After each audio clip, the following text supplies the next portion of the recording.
नमस्कार किसान साथियों, कैसे हैं आप। उम्मीद करता हूं बहुत ही बढ़िया होंगे। किसान साथियों, जब हमारे किसान भाइयों की गेहूं की फसल में बालियां बनने लगती हैं या फिर बालियां निकलने लगती हैं तो उस समय पर हमारे कई किसान भाई पोटाश का प्रयोग गेहूं की फसल में करते हैं। बालियों का साइज बढ़ाने के लिए और दानों का साइज एवं वजन दाने चमकदार बनाने के लिए गेहूँ की फसल में पोटाश का प्रयोग किया जाता है। तो हमारे किसान भाइयों को कौन सी पोटाश डालनी चाहिए, दानेदार पोटाश का प्रयोग करना चाहिए या फिर जो एनपीके द्वारा पोटाश की पूर्ति गेहूं की फसल में करनी चाहिए, किससे ज़्यादा फायदा होगा, पूरी जानकारी अच्छी तरीके से आपको बताएंगे। वीडियो के साथ एंड तक बने रहिएगा। और अगर आपने अभी तक हमारे चैनल को सब्सक्राइब नहीं किया हुआ है तो चैनल को सब्सक्राइब कर लीजिए, वीडियो को लाइक कर दीजिए और ज़्यादा से ज़्यादा हमारे सभी किसान दोस्तों के साथ इस वीडियो को शेयर भी करिएगा।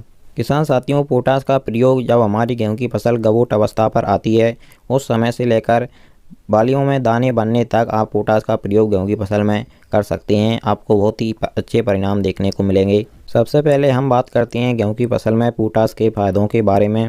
किसान साथियों, अगर गेहूं की फसल में आप गबोट अवस्था पर पोटाश का प्रयोग कर देते हैं तो आपकी जो बाली निकलेगी वह लंबी निकलेगी, उसमें जो दानों का भराव होगा वह पूरा होगा और दाने मोटे, वजनदार एवं चमकदार बनेंगे। इससे आपकी गेहूं की फसल का उत्पादन निश्चित बढ़ना ही बढ़ना है। किसान साथियों, अब हम किसान साथियों बात करते हैं कि आपको कौन सी पोटाश गेहूं की फसल में देनी चाहिए और उसकी मात्रा क्या रखनी चाहिए।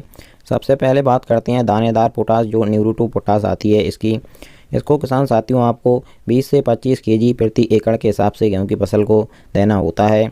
जब आपकी गेहूं की फसल में आप सिंचाई कर रहे होते हैं उससे पहले आप इसको अपने खेत में छिड़काव करके उसके बाद में आप पानी लगा दें। और ध्यान रखिएगा, जब आप इसका छिड़काव अपनी गेहूं की फसल में कर रहे हैं तो उस समय पर ओस नहीं होनी चाहिए।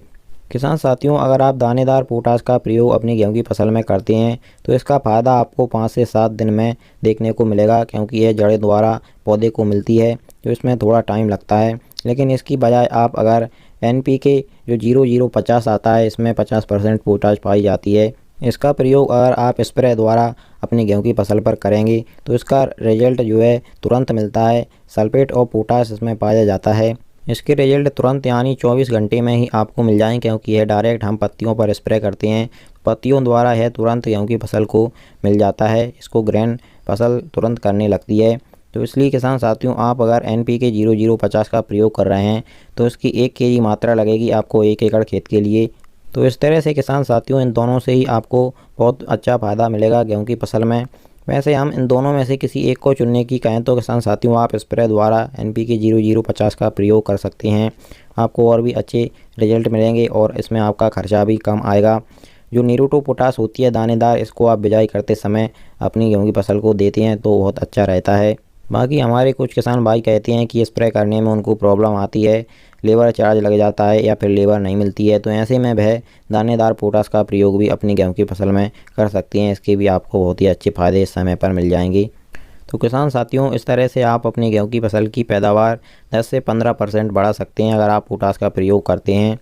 आगे भी आपको हमारे चैनल के द्वारा आपकी सभी फसलों की सही और समय पर जानकारी मिलती रहेगी। इसके लिए आप हमारे चैनल को सब्सक्राइब करना मत भूलिएगा। चलिए फिर मिलते हैं अगली वीडियो में। नमस्कार, धन्यवाद।